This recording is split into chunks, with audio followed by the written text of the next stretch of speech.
Ready? Start. Sir, I would like to draw attention to some aspects of the export policy and the strategy. We all know that our exportable surplus is only a very small part of our gross national product, roughly of the order of 5 to 6%.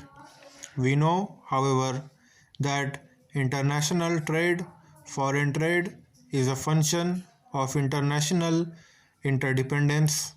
No doubt, basically, we produce for our own consumption, but whatever a natural advantage we naturally have it, tap it to build exportable surpluses so that then we can earn the necessary foreign exchange for meeting our essential requirements.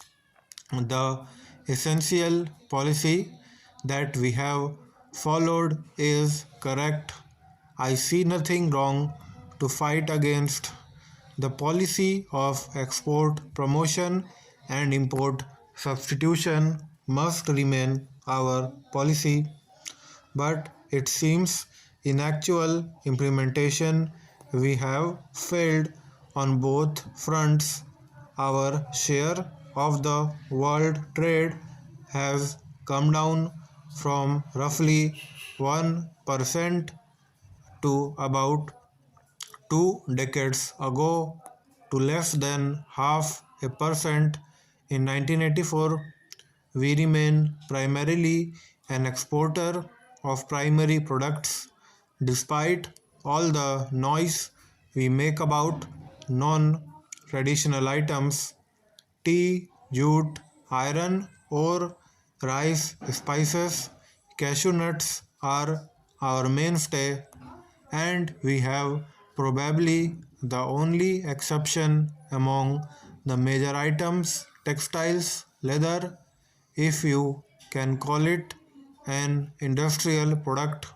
We hear so much about engineering goods. Our export of engineering goods accounts for 0.1% of the total world trade in engineering exports. 20 years after we made our first engineering export to the United States sometime in 1977, I think this needs to be improved. I have therefore a few suggestions to make.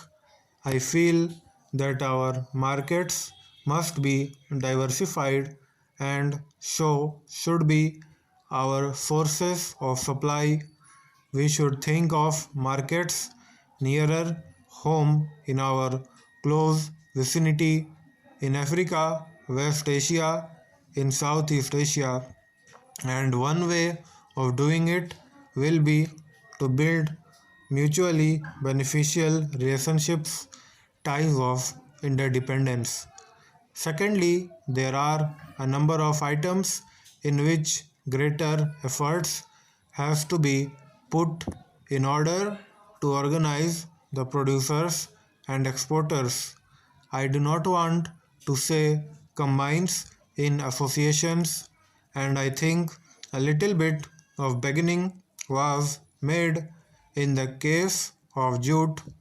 We can do a better collective bargaining with our buyers, and we can have more favorable items, terms of trade, better international marketing than we are having today.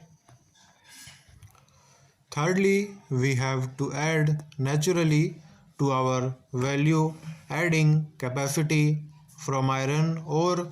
We are going to pelletization. But why cannot we go to iron and steel? After all, for a country of our dimensions and resources, 5 to 6 million tons of steel is peanuts. I just mentioned leather. From leather, we have moved on to leather goods, to shoes, etc. We must diversify our exports because if we want to have a non operational market for non traditional goods, we have to adopt a policy of natural self denial. You cannot run foreign trade in terms of red and green signals. You cannot run foreign trade in terms of off a gain and on a principle. If you want to cultivate a foreign market, you have to service it. You have to see to it that we do not fail when there is scarcity, but we have also to see that we do not fail internally as well as externally. For this, we have to build up buffer stocks. Mr. Vice Chairman, I know that the Commerce Minister will say, yes, all these need to be done. I can do a very good job of buying and selling, but where are the things to sell? Therefore, surely production comes first. Production, both primary and secondary, the constraints among coming in the way of production have got to be removed so that the installed capacity can be fully utilized.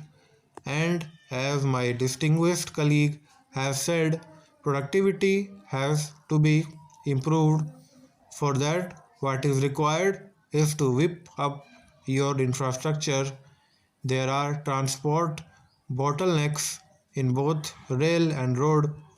There are ports which simply cannot handle our import and export trade. There are ports which foreign liners refuse to touch because the turnaround period is so high. I know shipping is a problem. There are many regions with which we do not have direct shipping. There is always the problem of whether you first develop your export trade and then establish a shipping link, or first have the shipping link and then develop export trade. There is also the question of adequate banking and insurance facilities. With a number of developing countries, we do not have such facilities.